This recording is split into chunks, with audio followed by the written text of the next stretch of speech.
Mbote batata ba mama bandeko esengo ya koyeba ke bozali ebele na ba salon na bino devant vos postes télévision na bino pona kozila émission na bino sur le podium. Cette émission qui est parmi les émissions la plus suivie de la ville province de Kinshasa que Petrol ignore Kandina Albara na bosolo pe bosumbo présenté par moi votre humble serviteur Ndeko Danou Kefu la Kandina Albara na bibo komesana.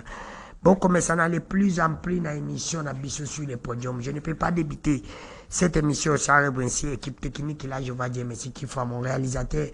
Nabo Sanité, autorité morale de cette émission, il est là, il restera toujours. Les seuls et uniques qui remet à compte à mon vie, na Pession Bote. Nabo Sanité, mon frère et ami, jamais d'aller sur la Pession Bote. Place aux Alicolanda Bisso, sans oublier Serge Kabongo, bon retour au pays, mon frère, na Pession Bote, mon directeur de l'information. Et dans le marketing, il y a Michel Koya par la Pession Bote et notre cordon honorable Raphaël Kebuka, Yopi na Pession Bote Bede. Nankolo Chen Oyo, sénateur Jean-Pierre Mbimba. Merci la bande konyo se bozali libanda. Oh, vraiment, vous partagez la mission na Bissoubino Bozala Kawana. Pour que ça peut pas s'abonner. Je ne peux pas débuter cette émission sans remercier mon vieux Honoré Loulendou na Suède, mon vieux la Pession Bote. Na mwasi na maman Mireille Mbo boza na Suède. Merci. Bozali kolanda biso. Sans oublier aussi mon vieux Banga Business Libobe. Na Pession pe bambote belé na ndengo partage ka émission na biso na bosanité maman. Joli beauté jo mwasi ya sénateur Ngerengo. Na Pession pe mbote belé ana pa partage ka émission na biso. Merci. Ndengo sala ke batu bata la émission sur les podiums. Merci aussi à mon vieux Trésor Manzo le boss silencieux de Kitambo. Lui il a l'argent mais il est calme. Il ne parle pas ce Trésor Manzo. La Pession Pembote Belé, sans oublier 3 fois boss, 3 fois patron, 3 fois PDG, c'est Simon Ikamba. La Pession Pembote, vous allez qu'on biso. Simon Ikamba, 3 fois boss, 3 fois patron, 3 fois PDG. La Pession Pembote na mon vieux. Océan Diallo, merci na Yopé, sans oublier mon oncle privé personnel. Et maintenant, à partir de Madagascar, vous allez Kolanda biso. Merci na bandeko. Il y a Afrique du Sud, il y a Belgique, il y a France, il y a Ottawa. Bino ibuza ebele bolandaka émission oyo na nzela ya YouTube vous allez ko partager yango merci na bino nyonso nazali na esengo ya koyamba prophète Samuel Tamba mikolo salami ebele plus de 2-3 mois to yambi na sur le podium makambelika ki ebele fallait na yamba parce que alobaka makambo moko na émission oyo alobaka que les faucons les aigles et les perviers banani bazali catégorie ya pasteur wana.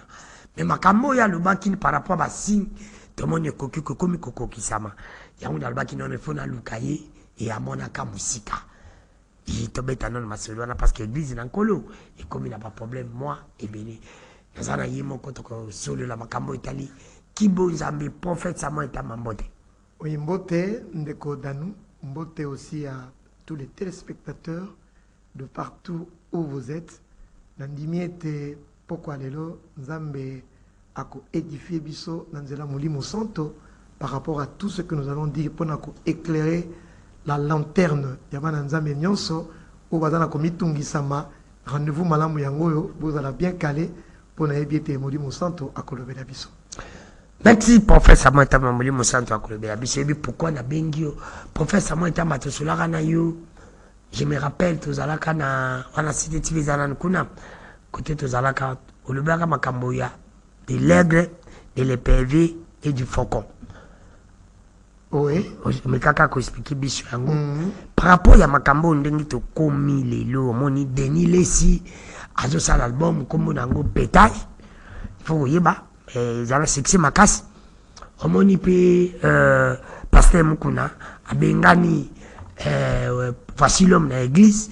Omoni pe o mususa bimisaka ba mbongo wana na bosani kombo na ye namoni pasili mikolo azoka na mingi te ye parle bi que pasteur Vasilo mazalaka na mbongo na ye banyungu bref makambo komi ebele na makambo ya kibonza mende na linga kito beta na yo masolo oyo lobaka makambo lobaki c'est comme si komi koko kisama qui est aigre qui est faucon et qui est le pervier. OK, merci Ndeko Danou naza vraiment à l'aise pena esengo yako zongela maroba oyo eza lisakoli eza prophète Samuel te ndalobaki yango mais ali nzambe nde alobelaki biso na nzela ya mosakoli na ye le prophète Gary Kenge ezalaki na rassemblement des aigles au fait nzambe ayaka kolobela biso bien avant que makambo ekokisama. Bino bo mesala mingi na ba mbigudi o ba mona bato na ba hotel bazo mona me biso nzambe aya ko lobela ka biso mingi par rapport na oyo ekosala na kati ecclesia. Donc ezalaki le thème de l'épervier, du faucon et de l'aigle, qui est le vrai. Tant on va le de l'épervier, du faucon et de l'aigle na mokuse et lingi koloba ete bato ndenge bato tala biso na ndako pasteur nyonso akoya koteya mwana nzambe nyonso aza koteya il faut bozala na makoki ya koyeba ke oyo aza épervier tobaki ete épervier aza lokola faucon aza pe lokola aigle bango misato baza ba oiseau de proie balandaka banyama baliaka misuni et nzambe apesaki biso image wana pona aide biso toyeba na kososola. Épervier a différent à faucon, a différent à aigle. Azaraka muke, ye pona kokanga ye eza pas cité par rapport à ba pasteur. Na pesa ka onda kisa. Pona ba to ba comprendre biso facilement nazo pesa fresh pas mototé. Mais tant ozo mona pasteur aye kote ya ke il faut na basi zomi. On a déjà aza épervier. Boye bija ki oyo aza libanda. Exemple ya mukuse oyo yoko yeba yango wana. Faucon aza lokola oyo asala ka makambo neti aigle.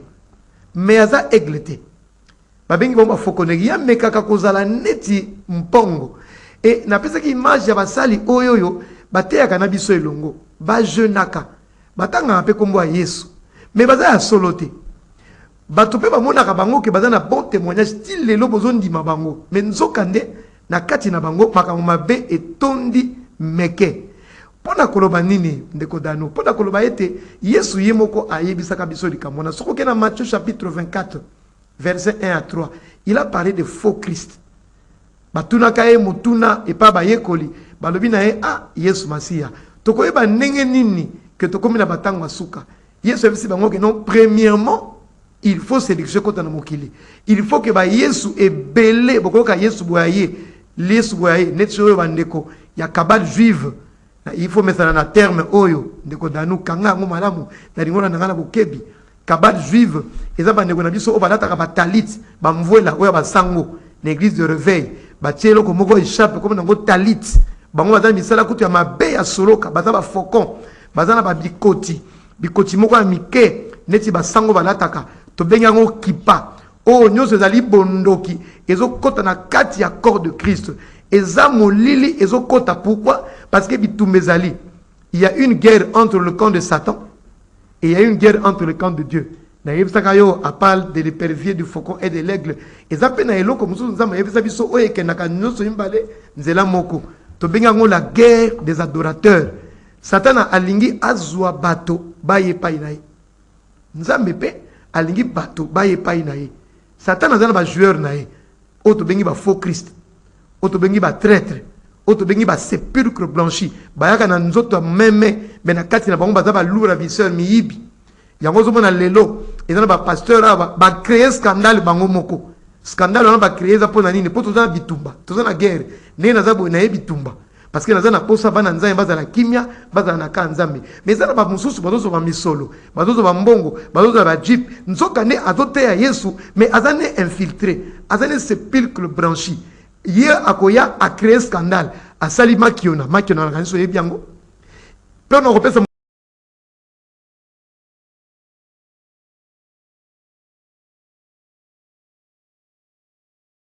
bakomi boye poto za na kati na bitumba danu kado ezalaka te na yaki za koyebisa bana nzambe bokeba bazote ya Yesu mais baza ya Yesu te baza bato o baza na kati ya misala mabe na tangelo secte moko dangereuse awa kabal juive bango bateya ka Yesu mais balata ka bamvuela pona koyeba bango bazana ba sharp moko boye akozo pe sharp wana longoli atie pe bobiki mais nzoka nde kindoki pe ki sezana po Yesu oya bango aza Yesu o biso toza koteya te ba koti na kati ya église ya Nzambe bazo sala makambo mabe to bengi bango ba faux Christ to bengi bango ba traître to bengi bango ba sépulcre blanchi yango Bible eyebisi biso na 1 Jean chapitre 4 verset 1 n'ajoutez pas votre foi à tout esprit.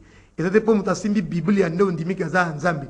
Et ça dépend de ta miracle, on dit que c'est un Nzambe. On dit que c'est un miracle. Miracle, les téléspectateurs, et tal, ça cabiso et ngouya mogwezali. Mais il faut que est-ce que ngouya wana est un Nzambe, tu es un Satan. Mais comment koyeba professeur moi c'est ça le grand problème parce que biso tozali bandimi biso tozali ongana lobaka l'homme voit ce qui est visible, tout ce qui est caché réservé à Dieu. Mutu soka mona zali na problème ya maladie ya biki nana sepelaka na réponse oyo ndeko ya bandai ko biki ko bela Jésus abikisaki bandeko balobi azali Bézébul ya lobaki azala Bézébul azala magicien. Moi je m'en fous pour ya zilo biko mutu azala problème ke azako ndima kenzamba zakati na yo ko bio sambelo abiki yo so sambelo dinga kindo kitali ya ndimi nzambe ni mtapese lobiko. OK, na notelo moi bilo pasteur nous enseigne la poudre pour bozo bilimbo ya facile pour avant to comme oya passe. Ouais. Oto kanga bango na miso boy. Oyo chaque fois ya kapai na ye apesa ko ba poudre. Apesa ko ba mungwa. Azwaka maya tiaka na TV à toutes les fois. Kaso ke zali banda 2015, 2017, 2018 asela kaka mai. Asela ka ba photo biki sakabatu. On a déjà bata ba faux. Mais bakolo ba pe ba bi que Jésus pataki mutu nini mama pour nini pour soi abika ki. C'est que normal. Nazo peso be lembo.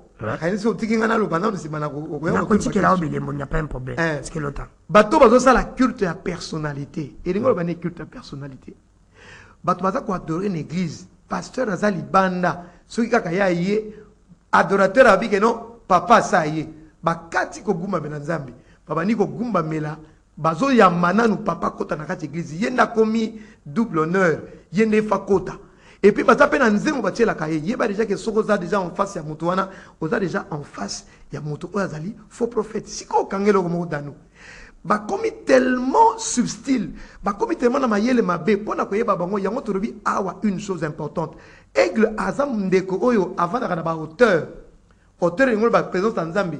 Yango tozo benga bana Nzambe na mikolo oyo bayeba na kolinga Nzambe makasi. Baza na ba intime ya Nzambe. Po intime nde ayeba ka sekele. Soko zakaka mo Kristo ya likolo ekokoma pasi pona o na tango ya lelo pour détecter basali mususu pona yebisa kiyo danu. Ba mususu ti lelo toyebi bango déjà basi ba pengwi. Mais bato bazomona bango bazana itato la malamu. Oya zalaka ne bien nzoka nda sa pengwi. Butu ese koti na kati ecclesia. Voilà pourquoi nous benga bana Nzambe na mateya na émission pesinga lelo awa. Bazala bato baza séparé de tout mal. Bazala bato bato tambusa na molimo santo. Bazala bato bazali consacré par Nzambe. Wana nde bakozwa bilembo epai na Nzambe bakoyeba na koyeba ke oyo azama moya lokuta oyo azama malamu kaka soka fongoli monoko au sentir au comprendre pourquoi pour yo mesana na mongongo ya Nzambe. Bible lobi ete mes brebis connaissent ma voix.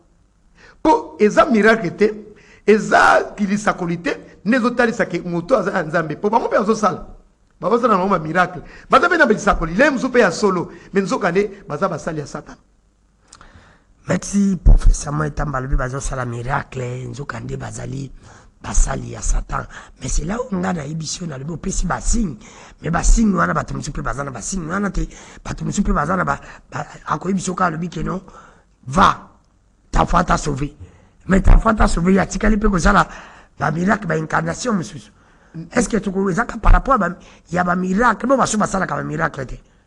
Oh, qu'est-ce qu'il y a on a zolo ba naoti. Il y a on a zolo ba awa une chose importante. Parce que le biba pour dire le biba photo, netu ba lubaka ate photo ya dadi da na tolo ba mai. C'est ça les grands problèmes. Otunaki question awa Yesu Masia asaela pe ba mai asaela logo nyoso. La Bible dit, Acte chapitre 4, le verset 12, il n'y a de salut en aucun autre nom. Le biko ezana kombo mososuti, dans les cieux, sur la terre et sous la terre. Ce qui moto akomi kondima photo na ye e biki sabato. Et l'ingolo ba ete yepe akufa ki pona biso. Nzoka nde toza kaka na moko oya akufa pona biso. Kaka Yesu Masia. C'est vrai que tant mosusu Nzambe akotinda osela mai, mais ce qui est comme habitude et comme méthode, mais aussi le comment continuer bandimi na ya na bazelo ko uta ngona bandako ba ya nango pa na bango pona ba kangola bango et comme aberrant et ça sous na lolenge ya malamu te mais danu kangelo ko moko bande ko ba kaka boye na pesi bango deux passages ya liboso et ça na 1 Jean 4:1 n'ajoutez pas votre foi à tout esprit atangane na dote yabo kende na ndako senga pa na Nzambe. Papa, dano, lelo okokota na présence de Nzambe nenge yo lingi. la présence de Dieu est ouverte à tout le monde. Parce que la Bible dit qu'il y a un chemin nouveau qui a été inauguré par un chemin par lequel tout le monde va accéder par Nzambe. Ata bozo ka prophète Samuel ninga solo baboué. Papa, maman, kota kaka na motema ya conscience malamu kende ko sambela. Le problème c'est que batu balingi ko tanga Bible malamu te. Le problème c'est que batu balingi ba kota na présence ya Nzambe te. Or, Nzambe a se laissé découvrir. La lampe de Dieu brûle encore dans nous. Et dans Israël, tango moko mulile kota ki na kati ya ecclesia. Papa bana sacrificateur Eli soko tangi na 1 Samuel 3 ko monango ofni na fine bazo sala mosala na ndenge ya mabe bazo coucher basi ya bato bazali ko zoba offrande ko bebisa kaka ndenge tozo monango lelo. Mais la Bible dit que la lampe de Dieu n'était pas encore éteinte. Elingolo banini que Nzambe atako mabe kotaki mais tikaki vide po bato ba mona. C'est la même chose na batan o neti tozana ngoboye pona ko yebisa bato boye tango bato ba aigle bazo loba tango ba aigle bazo sonner trompette elingolo ba ete non mongonga Nzambe nanu sirité ezali koloba ezali ko sonner partout où vous allez koyoka. Voilà pourquoi, parce que la voix de Dieu sonne encore, espoir et zanan. Mais professeur Motamba, pourquoi Nzambe atiki mabe kota ebele na itonga na ye sotali lelo yo mabe komi beaucoup plus ebele na kati ya église et ba pasteur bino ba pasteur bokomi na mabe te bandimi na bino. Pourquoi Dieu a laissé que mabe kota ti non na kati ndako na ye? Ngala ko corriger o mamuke papa Danou mabe koti partout te na église na mona ko sala la politique mingi kuna mabe zake mais non baba na mokili na baina no professeur Motamba vous avez totalement raison. Je vais vous laisser le temps de vous en faire mais aux hommes que bobino bono biso tozali ya mokili biso tozali bato ya mokili mais bino bato ya Nzambe pourquoi botiki mabe kota ti na kati na bino bato bapetaka baza ya Nzambe te ezo comprendre ngati ne biso ke ya la nanga nanu bato te ya Yesu me baza ya Nzambe te Nzambe yebi bango te ozo kangai. Il faut toza la part de choses na lobi awa toza na base. Ce n'est pas parce que quelqu'un tient la Bible ndaza ya Nzambe toza na kati bitumbati Satan pas ba sai na lokuta Satan wana masekete akoleta papa au côté na monde ya musique ya mukili otobenga ka musique mondaine on a yebisi bana Nzambe ba yoka ka yango ata mukete mwana Nzambe nyonso azokanga koyoka ka musique ya mukili te ezomema tout droit na kati ya lifelo bato yo bazoboma bato bazala musique ya Nzambe musique ya mukili omoni bonne bazala te bazopesa posa otali coiffure otali bamituka otali gentillesse na bango okondima te ke mutu wana kene kokotela kabino bakisi po alia kabino mais wali za musala na ye professeur Motamba eza musala na lelo kotina mutu asalaki ndumba po alia po ya musala na ye ayo pesa pe jimi ozo te o nazo epsa yo awa bozo ka pe jimi bozo ka yo komi ko contre nga isuko komo kotela bato komi avocat te mais nazo lo babozo ka ngala bibo na ye ko pesa message pesa nga i plateau na yo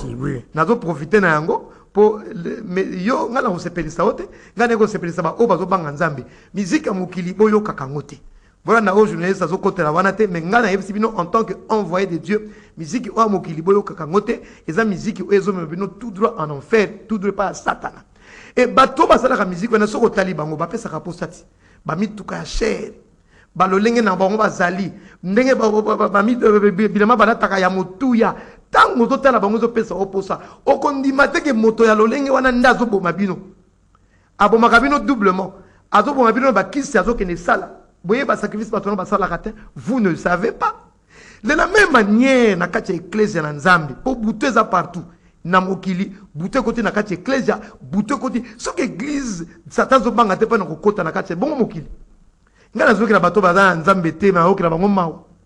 J'ai pitié de vous, bien-aimés dans le Seigneur. Voilà pourquoi il faut que vous pas Yesu Masiya, boyebana ko bamba, boyebana ko patama, boyebana ko bombama, boyebana ko se réfugier. Na ecclesia bouté koti, na kati ecclesia, tozala ba auto bengi ba faux Christ.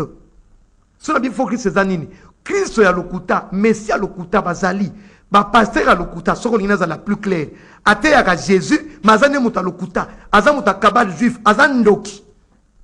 Ateyaka Jésus maza moto aza camarade ya limoro ana Satana baye na kati tonga pona nini basa na musala Satana zaka na musala nini ko pengwisa bato ya ona bito zana kati bitumba nenga na ye yozo mona ngana ye kaka mais na ye bitumba na ye ko sala nyonso na meka ko pécher quelques âmes oya Nzambe ba ye pa na Nzambe po oya Satana tango ko yabo tanga zo papa moto azana ba jipi ebele azana mituke ebele asali miracle lokuta abo futa mutu 20 000 yozo mona ngozo elage abo yo fute poni ba finga eti Ah, ça va passer, mais tant que tu finis, ah, va passer à la micro. Moutakoye bate que ça Satan.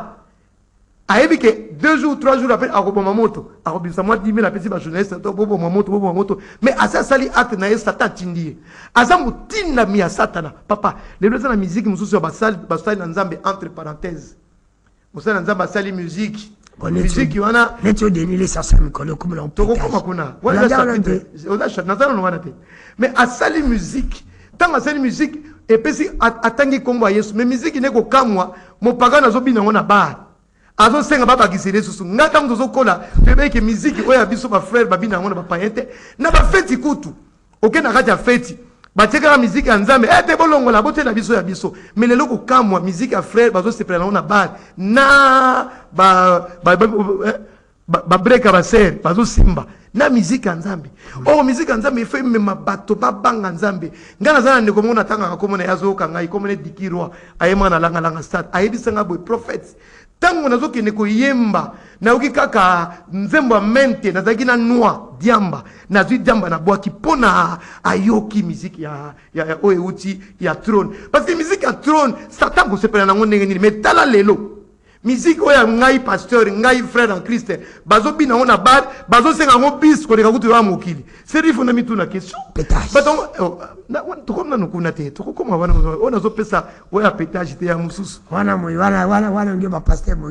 prophète Moïse mbi la pesi mbo yo no tanga ba kombo ngana tanga ko nepesa kana 6 pato babeta ngo ebele boza mabena fingi te na sesele mfatite ngana ngido tika na doctrine na opesa kana 6 makasi fundi bamuninga ngana zopesa doctrine na opesa zosala banzembo akanda ngana ebiso to benga ka pasteur te parce que moto asimbaka bible po asaka miracle nzembo ne pe bato babeta to benga ka moto pasteur po soki yo zo repérer makamu na yo wana makamu na yo papa tano alors oyena mama obeti masona ya pétage ya déni l'espitage OK. Je n'ai rien contre cet homme aux Otangawana. Nazana eloko. Azamu sala nzambe bo tanga comme le pekisami. Nazo biso awa ko benga moto musana nzambe te po ateaka. Po asala ka miracle te. Po benga moto musana nzambe po azo banga nzambe po azana nzambe longo. Exactement moko très subtil. Lelo n'importe qui, on a dit ah na côté va faux Christ, de côté de les pervers du faucon et de l'aigle. Bande ko nanda ko tamba zo ka biso boy. Tant on a pesi bilembo oyo, ba yebi ke oyo azali faucon. Oaze pervier na solo nan de konombo ko na plateau na asi akufa ba ko liena banzo yisoki na nini ne yebsa ka yoza mosana nzamba lukuta na plateau non je pense si je ne pas oublié il y a pas année et uti ko leke belé o ba kota kana sa na mabulu ba ndako batu azokota na sa mabulu azobimisa na yebsa ka awa que non on ne lutte pas contre ba bikeko on lutte contre les esprits il y a zo bundisa ba banzoto je l'avais dit ici na kati ya plateau na yo. Donc il faut qu'on fasse attention. Makambo yebsinga pétage. Mosai na nzambe nyoso zana mosala moko. Neti ngana yao nazana posa nini? Nazana posa danu soko banga nzambe to bano banga nzambe. Papa cameraman comment il est? Azo di banga na. Papa Olivier ndenga zaliao. Pour me ngeza ke papa Olivier sa nini atika mabe. Akoma na popeto. Po nzamba lingi bato baye pai na ye. Mosala nzambe yango na ko zo bato na ténèbres ko tia bango na kati ya lumière. Mais les sabana nzambe bazoka ngai bisoto makamba pétage tali bisoté. Si c'est ma pétage tali po mutazo pété ba plomb adam mutazo makamneti mutaliboma. Madazo makamneti mutaliboma bisoto zana makamboneto eko telemela molimo wana na kombo na Yesu ba aigle bazana makambo wana te. Yango kutu nazolo ba awa bato nyonso bazako kota na nzela mabe ba une chose nzambe akosala remplacement. Ancien ordre de sacrificateur Élie akotika place na race ba Samuel. Botanga kaka 1 Samuel chapitre 3 verset 4. Tango sacrificateur Élie abanako sala bondumba na bana na ye na kati ya sacrificature na kati ya bonga nzambe na kati ya mosala nzambe nzambe ayeko changer ye alongoli azui Samuel ayeko tchawana. On ne se moque pas de Dieu. Ce qu'un homme sème yango ndako buka. To sala ba jeter awawa. Mosala na nzambe azana rôle moko. Soka côté ba distraction wana za makameta bango etali bisote ba aigle ba eko annoncer une chose na plateau. Nzambe azobenga biso na kati ya présence na ye. Nzambe azobenga biso to bima na bozoba ya ba pétage, to bima na bozoba o nyonso za na kati ya mokili oyo. Makambo wana mwana nzambe nyonso il faut atelemela yango. To telemela yango na kombo na Yesu. Buzoba wana tozana yango te. Mwana nzambe asala ka makambo avec excellence. D'ailleurs, aigle aza image ya domination, aigle aza image ya excellence. Aigle aza image ya bozoba te. Oh, zotangela ngana pétage, oh, boye boye. Ngana yebi une chose, papa Danou. Nebi toma yebi que mouta pété ba plomb. C'est-à-dire que mouta osa makamuta la française. Asa makamuneti mouta liboma. Oh, je ne peux pas accepter. Moi, Nzambe asala makamuneti liboma. Et pas nabiso exact. Je pense que vous avez satisfait la réponse d'un pesio. Message ba aigle ba nango eza simple, eza court. Eza que non, to telemo molimo o ya pétage wana kombo na Yesu, eza na place te et pas ya bana na Nzambe, eza na place de distraction, eza misala oyo biso to kokota na makambo wana te. Prophète Ametamba milimo na pesa, Dieu merci qu'il faut à ce que vous allez koyoka. Ngai meka ko balancer ngai image ya pasteur mokazali koteya. Mais makambo ya te ipaza na kati ya Bible. Na osenga soki veti wana atanga ngo prophète Ametamba atanga ngo pe expliquer nga veti wana. Na bosolo pe bosi moninga na lubaka Dieu merci qu'il faut ce que vous allez koyoka ngai otela ngai image ya pasteur pa koteya pe bandimi pe ba kotuna mituna pe akopesa biyano. Mal bombo kayo Dieu merci qu'il faut. La polygamie que vous avez parlé de ça tout à l'heure là. J'aimerais savoir, est-ce que la Bible autorise la polygamie? La Bible est d'accord avec la polygamie là. C'est Dieu lui-même qui a légalisé ça. Exode 21:10. Exode 21:10. Exode 21:10. Alors Dieu prononça toutes ces paroles en disant. Dieu prononça toutes ces paroles en disant. Si un homme prend une autre femme. Si un homme prend une autre femme. Il ne retranchera rien pour la première. Il ne retranchera rien pour la. À la nourriture. Il ne retranchera rien pour la première. À la nourriture. Voilà. Au vêtement. Et au droit conjugal. C'est pas un péché. C'est Dieu qui a dit ça. Donc moi je ne peux pas condamner ce que Dieu n'a pas condamné. La polygamie est biblique. C'est pourquoi nous disons vive la polygamie. Vive la polygamie. La polygamie que vous avez parlé de ça tout à l'heure là. J'aimerais savoir, est-ce que la Bible autorise la polygamie? La Bible est d'accord avec la polygamie là. C'est Dieu lui-même qui a légalisé ça. Exode 21:10. Exode 21:10. Exode 21:10. Alors Dieu prononça toutes ces paroles en disant. Dieu prononça toutes ces paroles en disant. Si un homme prend une autre femme. Si un homme prend une autre femme. Il ne retranchera rien pour la première. Il ne retranchera rien pour la. À la nourriture. Il ne retranchera rien pour la première. À la nourriture. Voilà. Au vêtement. Et au droit conjugal. C'est pas un péché. C'est Dieu qui a dit ça. Donc moi je ne peux pas condamner ce que Dieu n'a pas condamné. La polygamie est biblique. C'est pourquoi nous disons vive la polygamie. Vive la polygamie. Merci Nabandeko Bozali Kolanda Biso de partout. C'est comme ça que ça se passe. Professeur Ametamba, ça c'est sur le podium. Merci. Professeur Ametamba, Bible le bi kolongo la te kobaki sate. Au moins peut prophète wana pe asimbi Bible à côté ya. Bandeko batuni question moko sur la polygamie na début awa. Yo po meka ko le bango. Au condamné ma mon pasteur Casse. Na pesi mbote pasteur Casse. Place Zali Kolanda ngai na pesi mbote bâtiment c'est monsieur Zasika. Merci. Samba pambola. Alors, on sera bien informé. Oh, mais nazaka na ba pasteur. OK. Nazali mo na ba pasteur. OK. Na we badeni ke yo ndozo ba za nzambo pa. Ngala zo mona o izana nzoto me ya mudimu ka nzambe nda komona. OK. Alors na bosa ba pe bosembo. Exode 21:10. Et le bina nini parce que pasteur wana le ba kolongola te akobakisa te. Yem ta lo bisko bino bozo nga bolongola pona ni. Na Bible na Exode 21:10 ezate. Pasteur wana za faucon. Aza faucon. Yo tangi Bible te makambo ya lobi. Malamo ko qualifier ndenge ni na bosalo pe possible. Aza faucon donc aza faux serviteur. Parce que eza kindumba na ende stindie aye ko comme ça en église à Matthieu. La Bible dit dans 2 Timothée 4:3. Natango asuka batu misusu bakozwa na mokusa ya koyoka. Oyokitanga bibongo batu babetele maboko. Bakozwa mokusa ya koyoka makamozo sepelisa bango. Banduma nyonso bakendaka ne pa ya o tangaki na limita soki wapi. Bakendaka ya o azana basi 5 okende kuna. Akwa papa mpongo te. Akokende pe pa ya papo na moni na TV wana. Mais kanga une chose papa Danou. O ya tangeli biso passage na eza na Bible. Ça c'est vrai. Dans la Bible. Mais o eza na Bible eza loi ya Moïse. Eza ba loi civile.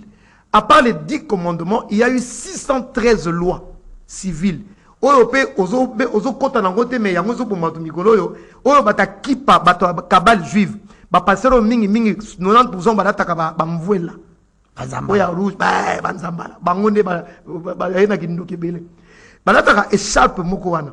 tobenga yango talit. Et ça a signification que il faut tous à loi nyon sur Moïse neti wana. Bango faut pas tous. Yo moni ke na miso batata na mwasi moko mais na kuzu bakoka raté. Bazana baba simi balé misa 4 5 6. Landela bango bien. Yo za kana bango. Na lobi siko boy. Makambo papa otoloba. Yesu yokate. Yoka na la Bible te. Na ina expliquer batu malamu. Oh batangi Exode 21 dit te ata tanyango. Eza pe na Bible. To gagner temps. To gagner temps. Alobi na ya solo. Mais eza loi civile ya Moïse. Faut moi kango. Na bo tiango te na so kenda. Yoka. Batuni question. Matthieu chapitre 19 verset 7. Autant la Bible. Pourquoi donc lui dire-t-il, Moïse a-t-il prescrit de donner à la femme une lettre de divorce et de la répudier? Yes, a tenu une question. Pona nini, batuni yesu question. Pona nini Moïse a pensé qu'il y a une loi concernant passer au tozo zwa, na au tozo longola. Yango dans la Bible. Yes, a zongi zeri bango boye. Verset 8. Il leur répondit, c'est à cause de la dureté de votre cœur que Moïse vous a permis de répudier vos femmes. Au commencement, ça n'était pas ainsi.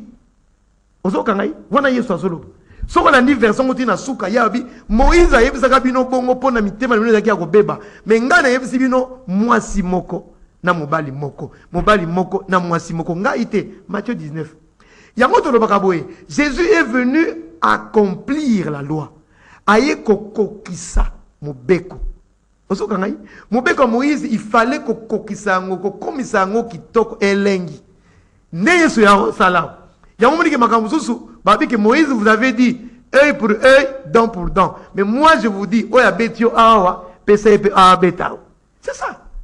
Donc, dans la nouvelle alliance, et puis quand il y a une chose, vous dit David, net Salomon, pourquoi? Parce que tout ça, l'époque, mon côté. David na Moïse, na ba oh, nous sommes ba vivant une époque, il y a loi. Mais tant que Moïse soit, il y a une grâce. Vous avez ils ont vécu par la loi. Dieu, en tant qu'un Dieu juste, il va les juger par rapport à la loi. Or, nous ne vivons pas dans l'époque de la loi. Ceux qui ne savent pas, ne reconnaissent pas Nzambe na sengi bolimbisi. Na reconnaissent même été na buka. Neti bango pa na kosa na tango wana. Ozine tabosani ni oko kati kingo. On est na tango la loi. Maintenant, nous sommes plus sous la loi. Nous sommes sous la grâce. Et là, c'est Galates, chapitre 3, verset 24. Donc, c'est clair. Oya yewa yewa kwa sabato.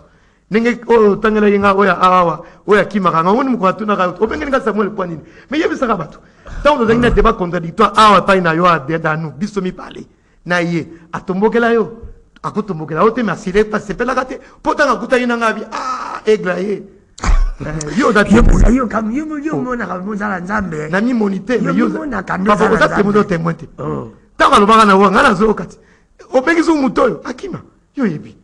À cause de ça, il le sait. Parce que c'est aventurier. Hein? Alors ça, Ada destructeur, ongai motonyoso, ada destructeur avant nzambe akomona biso na nzela na ye. Le professeur Mataba, pour la mite bozuka l'Ancien Testament, ngo boboa ki yango, te sa la Nouveau Testament. Parce que vous accusez trop l'Ancien Testament. Ngana accusé Ancien Testament na boyi. Bolobi ke no ezala ki Jésus ayeko aye Toko boa kango pona nini parce que nyoso za Biblia. Nyoso za Biblia. Tobi ke Yesu Masiya ayeko kokisa. Et dans le passage et banda banditi lelo babi que oh loi oyo et que une loi perpétuelle et que la libéra et ben dans l'Ancien Testament to lo pona eza maloba na Nzambe. La Bible c'est inspiré de Dieu. Nzambe a inspiré ngo banda Genèse ti Apocalypse et but na ngeza kaka Yesu Masiya. Ancien Testament et pe sakabiso bililingi ya Nouveau Testament. Nouveau Testament to comprendre ngo malamu ceux qui zongi na sima na Ancien Testament. Siko to ko kata ngo pona ni. C'est que yo ngana boya ngote yinda za mosala mabe ayende ko bebisa. Non. Ce qui mutati en pratique makambo lobi ya c'était par rapport à la polygamie. A péché wapi?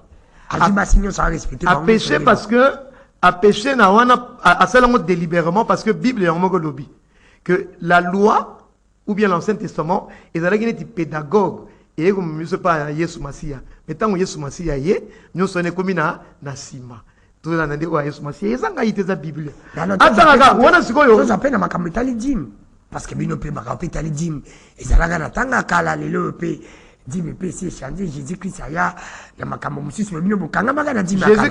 a changé dîme. Dans le Nouveau Testament, Jésus-Christ parle de la dîme. Alors, bino bozo futa 10 ya menthe et ça la Bible. Ah mais c'est ça les gars. Ah bon yangote. Allons-y là.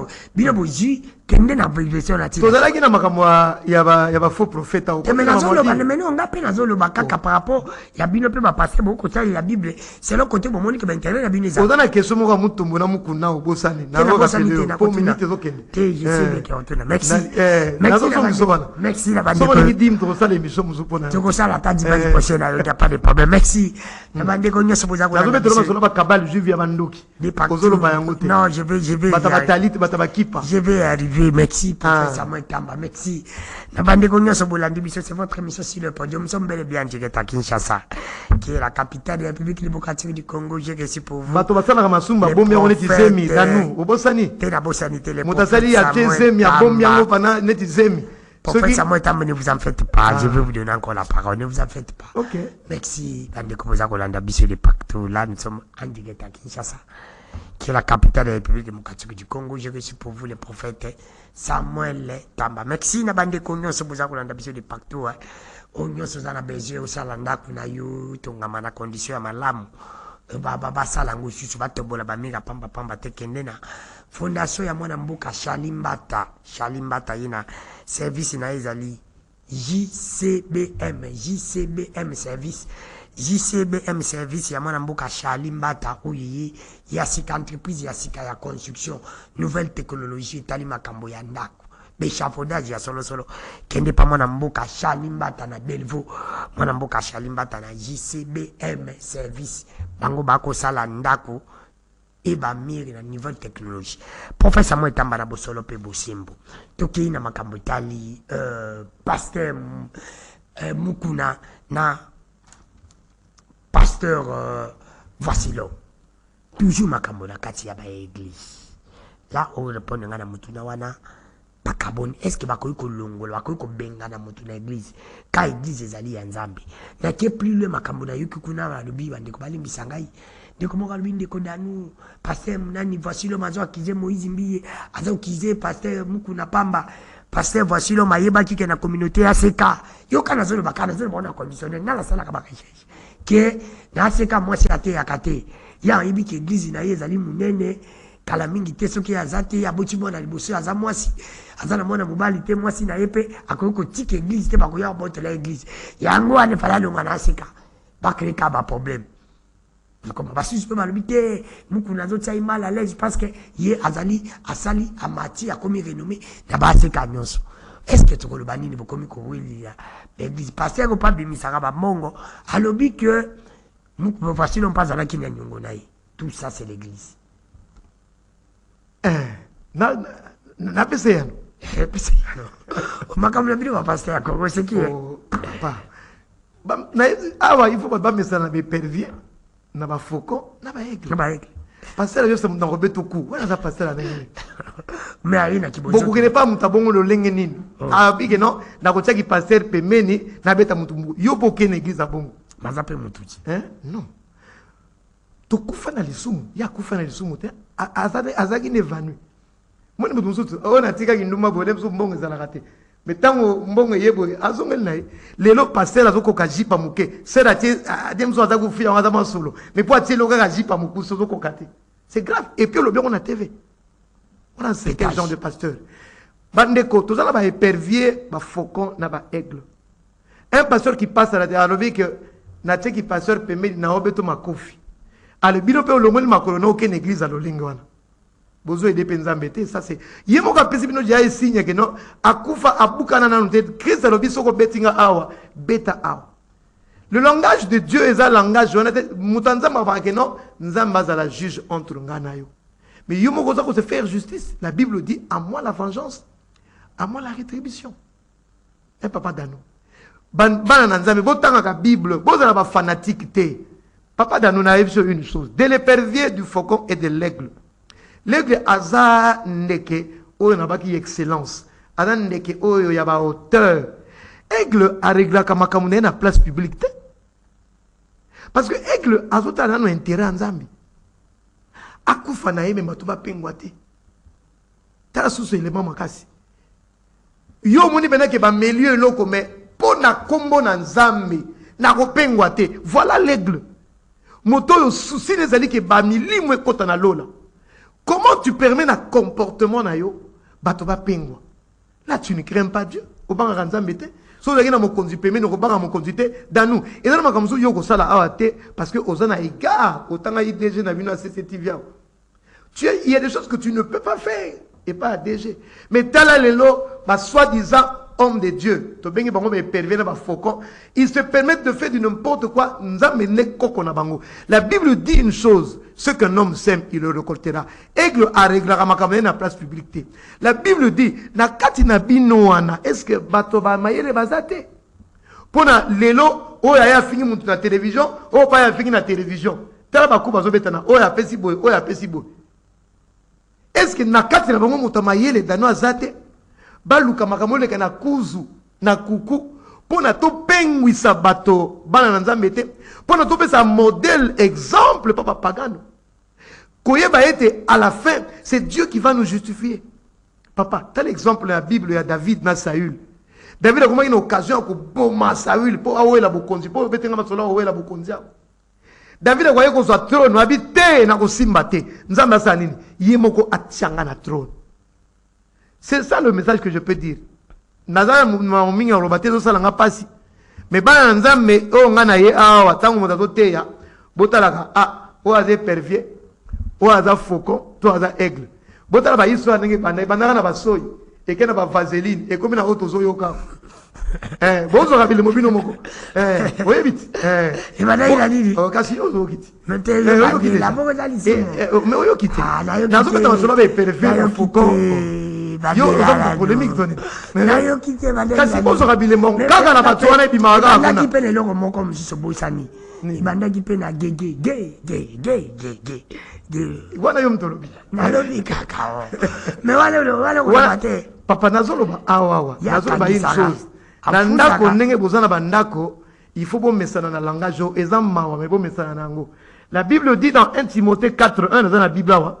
Molimo elobi boy na batangwa suka ebele bakotika kondima pona bakanga na ba esprit séducteur et à des doctrines de démons. Esprit séducteur, ba esprit oya ko pengwisa. Doctrine ba démon. Lelo pasteur awa alali na ser, atie vaseline alali na ser, batu ba yebi na bango ngote azote azo pambola azo sama kamebele. Tango batu ba yeko yeba yango, ide yo senga pardon. Si on a mis tout dans la question, papa n'a pas la marque, n'a pas la marque, parce que na molimo santoté. Comment un pasteur à cause de la salité na katinaye à l'alinango des jours et des jours, il fait l'œuvre de Dieu. Non, bah le baba bibo. Nazo kene papa. Na makambo yazulu ba me bolando yazo salate. Ezalaka te. Nga o nazo te ya bino vina nga yango wana. Nazo ka mwasa libanda te, na yibaka te, na salaka o nazo te on nazo loba. Et c'est ça le vrai message. Ça c'est le message du prophète. Le prophète avant de parler, il me refait les kango. Comment yoko me matu pas yoko mate. C'est aux sans conviction. Au comme ma bateau, Moïse soka zoki bateau a kenen na désert pour ya yebin zela désert. Nous avons préparé qu'il y a les gana désert. Ne azuli bota nanza ya Israël a continué na désert pour yemoko asia komakuna. Comment yoko me ma bateau place yoko tate. Ezati wana tika kote ya. Longa na ba jipa mikuse. Soko ganyango ko ba bateau teke ba petion ba soki ba iPhone, ba Android bateau na ba mystique te. Yo so longa ba. Mais papa, yako mekati. Yakomeka. La Bible dit par la grâce de Dieu, notre politique. Passer au na politique. Passer au na politique. Tes politiques eza makamaba pierre ba fokote. Politique eza selon appel au nzambe abengeli. Bon so salango kiyo msala nzambe okekulo pesi. Soko salango na lolenge na yomoko c'est ça le problème. Mais soki nzambe na benga wana makambo na mabezate. Pe place nyonso msala nzambe za fa pesa résultat positif. Yo boye Ancien Testament mais Daniel sikoyo azawa auta Ancien Testament. Mais sikoyo yo po boye Ancien Testament. Ngana boye na benza kasi wana pe kasi polygamy. Papa olive kote langa Yesu ngana boye. Ngana bike Yesu ayeko kokisa mobeko. Na monité dans le Nouveau Testament, place où nous avons pasteur pour don à l'opinion. Donc, ils ont un peu d'angle, on n'a pas dans nous. Donc, il faut que nous ayons une chose que Boutou et ses côtés, ils ont mokili. Ils ont la carte ecclésia, ils ont la carte ya famille nabiso. Ngaïté na bengi ba faux docteur. Sauf que dans 1 Timothée 4:1, la Bible dit que Ebele bazo pengu ça m'a par l'hypocrisie de faux docteurs. Ce n'est pas le prophète Samuel Toto Bampong, on est bafondango. Et dans la Bible. Merci. J'ai déjà parlé de faux Christ. Et dans la Bible, bilo te ko ete bino po tala bango, bo panga ka bango te papa. Na uti na supermarché na zo bimabwe, aventurer mo ka faux prophète, aye ko yo betela nga mama na prophétie. Abano prophétiser lenga inga pe na hotala, e pa mo na hotala na banque. Abani prophétie pa na suka ono pasteur il faut na te alelo na uti Lubumbashi, il faut na te mais miruka le lonza ma yesinga $80 na yom to kosomela nga micro. Aventurer. Ce que yo mona nzamo sengo zo lenga, oyo pesipe mutalo lengi wana. Na gangilié à la minute. Merci. Papa. Donc c'est un peu ça. Merci, professeur Moetamba. Merci, la bande de Cognos, Balanda, qui monsieur Sili. C'est comme ça que ça se passe. Et c'est une 10 minutes. T'es monsieur Sili. On a sur ma question de minutes. Papa, 10 minutes, c'est moi. T'es monsieur Sili, le boss Ani. Oh, Yango, le boss Anini. Ok. Parole à Souka Eza que la lampe de Dieu brûle encore. Malgré Nyonso Tozo Mona Awa. Il y a un message que Bampongo Bayenango. Ils en a 3 volets. Volet les bosso et anine.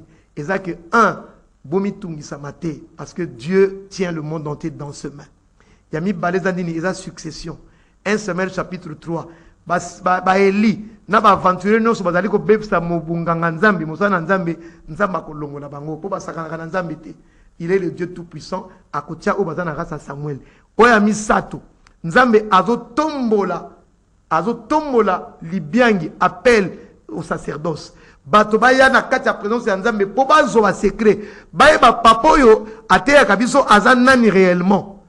Et la souka appelle na kozala ba sentinelle. Et ngolo banini na tango oyo il faut que na kati ya présence ya Nzambe Nzamba talisa yo place ni sengelo tya likolo sentinelle. Et ngolo banini omoni moyibi belela neti ngana ki na poko lelo ko belela ko talisa bino. Oh na lobi wana nazo sala ngona pona ko sekate mais nazo sala mosala nzamba tininga pona ko préserver race ce qui to lobi bo été mabe ko yela yo okoyeba te to zaki na secret to pesa ki yote yeba ko fongola miso atanga na te yo lelo landela ngai kenene ko sambela nzamba ko kangelo porte te maintenant ça c'est de ça ouvert pas ya moto nyonso présence ya nzambe moto nyonso alingi akokuta na nzambe.